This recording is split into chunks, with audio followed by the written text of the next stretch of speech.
Everybody is sending me notes. Maybe you guys want to chime in on this. I don't know. People can keep sending me notes. Oh, but what are we going to do? You know, there's not going to be any purpose left in life because there'll be nothing left to do. I asked Chat GPT last night for 10 examples in history of major job types that there were headlines that said, now that automation is going to replace all of these tellers, what are humans going to do? Right. And it gave me 10, and I said, could you give me 10 more? And it gave me 10 more. And then I said, could you give me 10 more? I don't know how long I could have done that, but there are hundreds and hundreds of jobs over the last 200 years that have been replaced by automation. And let's not forget 3.5% unemployment. Let's not forget that also a lot of those jobs are jobs that people today would not want to go back and do because of, just take computers, who were generally women who sat in a room with an adding machine and a piece of paper, adding numbers together all day long. That's a pretty boring job. It's really nice that we have these things now, or computers or whatever, it's not jobs that people are like, boy, I wish for the old days when I could sit in a long room all day long with people smoking and putting radium on their tongues to do like the little numerals on the watches and type numbers. That's not exciting work. It's we've gotten to do more fun things with our time.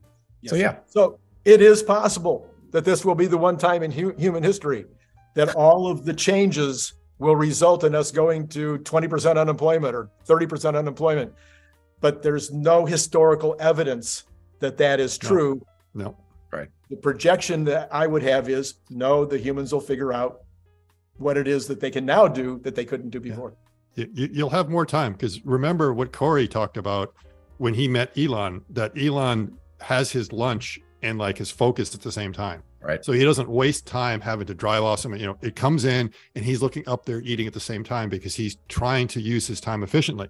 Now, imagine if you don't have to do the laundry, if you don't have to do the ironing, if you don't have to, there's all these chores that you have around the house that prevent you from being productive. When I think about, people getting up to work, there's all these tasks they have to do in the morning, and then they have to get in the car, and then they have to drive, and then they're productive, and then they have to come back and do everything else.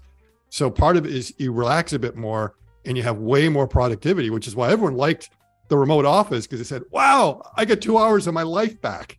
Yeah, exactly. Every day I could be productive and not exhausted and I don't have to worry about, having a tie or anything else. Like, look at me, I'm just wearing t-shirts all day because I don't have to worry about the drudgery that I don't have to go to the dry cleaners.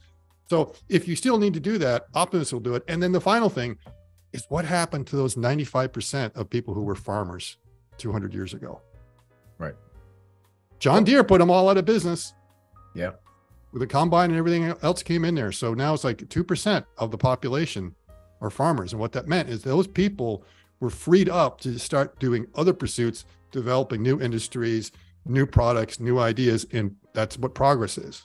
Yeah, the farmer is one of the best examples of all. But quite frankly, you can look at, you said, John, about people that were doing calculators all day long, but the secretary, the position of secretary at one point was the #1 job in the United States.